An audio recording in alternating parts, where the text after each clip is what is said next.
In today's video, I'm going to teach you how to create login page in Wix website. To follow along, make sure you're already logged into your Wix account and that you've opened the site you want to edit in the Wix editor. Once you see your website layout on the screen, we're ready to start adding a login option for your visitors.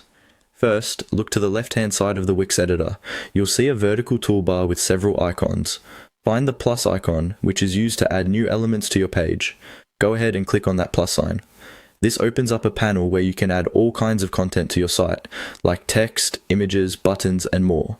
In this video, we're interested in the options that help us add member and community features. In that panel, look for the section labeled Community.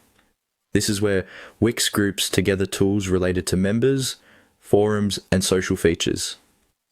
Click on Community and the panel will expand to show you different community-related elements you can add, including options for login and member areas.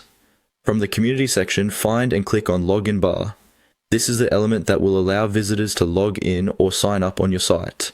When you click it, Wix will automatically place a login bar onto your page. You can drag it to the header, the top of your page, or wherever you want it to appear. Many people like to keep it in the header so that it's visible on every page.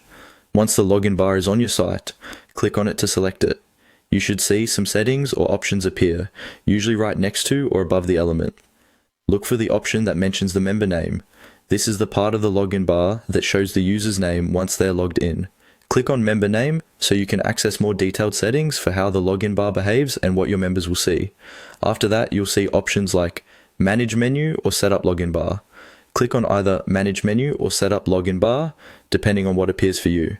This is where you configure the login experience. For example, which pages members are taken to after logging in, what menu items they can access, and how the login bar looks and functions. Take a moment to review these settings and adjust them to fit your site's needs. When you're done, remember to save and publish your site so your new login bar is live for your visitors.